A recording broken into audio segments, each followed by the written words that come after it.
Welcome to smart Jayashree. ఈరోజు మనం cauliflower పచ్చడి ఎలా తయారు చేసుకోవాలో ఒకసారి చూద్దాము. ఈ పికిల్ చాలా చాలా టేస్టీగా ఉంటుంది, చాలా చాలా రుచిగా ఉంటుంది. మనం అప్పటికప్పుడు పట్టుకొని తినొచ్చు. ఈ పచ్చడి అప్పటికప్పుడు తయారు చేసుకొని తినొచ్చు. అది ఎలా తయారు చేసుకోవాలో ఒకసారి చూద్దాము. నేను ఒక చిన్న క్యాలీఫ్లవరు పువ్వు తీసుకున్నానండి.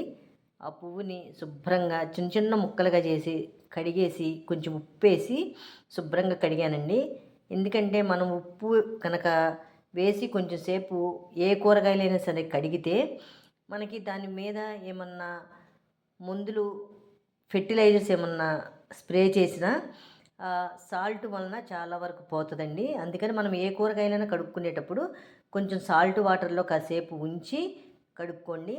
అలా నేను చిన్న చిన్న ముక్కలుగా కోసి కడిగి ఒక క్లాత్ మీద ఆరబెట్టుకున్నానండి. ఒక 1 అవర్ తర్వాత శుభ్రంగా అది తడి అంతా ఆరిన తర్వాత దాన్ని చక్కగా ఒక గిన్నెలోకి తీసుకున్నానండి. ఇట్లా ఇదిగోండి గిన్నెలోకి తీసుకున్నాను. తీసుకొని దాంట్లో పువ్వుకి సరిపడినంత కారం, సాల్టు, కొంచెం పసుపు, అలాగే దానిలో కొంచెం మెంతుపిండి వేసుకున్నానండి. వేసుకొని చక్కగా మొత్తం కూడా కలుపుకొని పక్కన పెట్టుకొని దానిలో ఒక 3 నిమ్మకాయలండి జ్యూస్ తీసి పక్కన పెట్టుకునండి. 3 నిమ్మకాయలు కూడా ఈ క్యాలీఫ్లవర్ పచ్చడి అంతా కలిపి పక్కన పెట్టుకొని తాలింపు పెట్టుకున్నానండి. తాలింపు మనం కొంచెం శనగపప్పు, కరివేపాకు, కొంచెం ఇంగువ, ఎండుమిర్చి వేసుకొని తాలింపు పెట్టుకోండి. తాలింపు పెట్టుకొని నూనె కొంచెం వేడి తగ్గిన తర్వాత అప్పుడు ఈ పికిల్లో వేయండి. వేసి చక్కగా అంతా కలుపుకున్న తర్వాత మనం నిమ్మకాయ జ్యూస్ తీసాం కదండి, అది కూడా ఈ పికిల్లో వేసి కలుపుకొని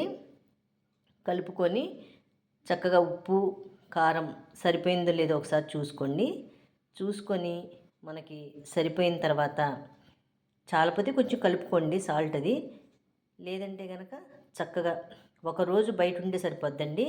మనం అప్పటికప్పుడు వేడి అన్నంలో నెయ్యి వేసుకొని తింటే చాలా బాగుంటుందండి.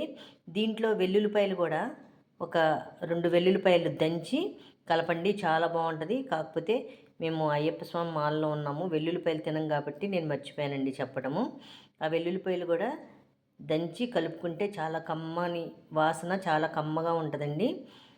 ఇవన్నీ కలుపుకొని మనం అప్పటికప్పుడైనా సరే వేడి అన్నంలో వేసుకొని నెయ్యి వేసుకొని తింటే చాలా చాలా బాగుంటుందండి.